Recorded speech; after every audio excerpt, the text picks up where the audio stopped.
Le cheminement du rayon lumineux. Donc le rayon lumineux qui est dans l'air rencontre une surface de séparation, va se propager dans le verre avec une déviation.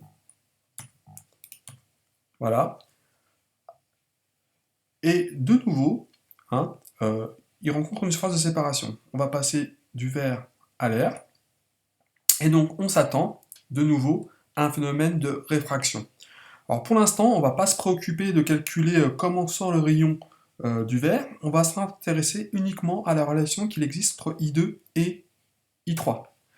Alors pour cela, on va utiliser des outils mathématiques qui sont nombre de 2. Le plus rapide et le plus efficace, c'est ce qu'on appelle le théorème des angles alternes internes.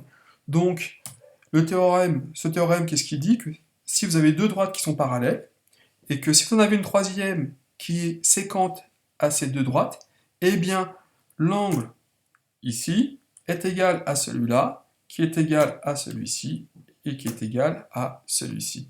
Donc c'est ce qu'on appelle les angles alternes internes, le théorème des angles alternes internes.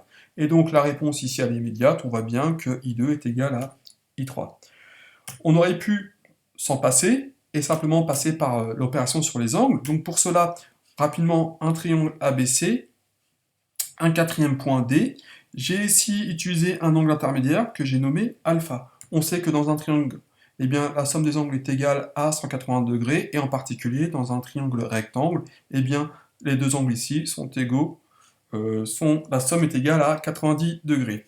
Donc, on a une relation ici, une première relation, c'est alpha qui est égal à 90 moins I2. On sait que l'angle BCD, puisqu'il est un angle droit, est égal à 90 degrés, et il est aussi égal à la somme de alpha plus I3. Ça va nous donner une deuxième expression. Le but, c'est de trouver une relation entre I2 et I3, et la grandeur intermédiaire, c'est alpha. Donc l'idée, ça va être de faire disparaître alpha dans cette expression-là, en la remplaçant par son expression. Donc, c'est ce qui se passe ici. 90 moins I2, en fait, c'est alpha. Donc j'obtiens bien 90 moins I2 plus I3 qui est égal à 90. Les 90 se suppriment, donc ici il va nous rester 0. Et puis en fait, on n'aime pas trop écrire moins I2 plus I3, donc on va inverser l'ordre et on va écrire plutôt I3 moins I2 qui est donc égal à 0. Et on arrive à la conclusion, c'est que I3 est égal à I2.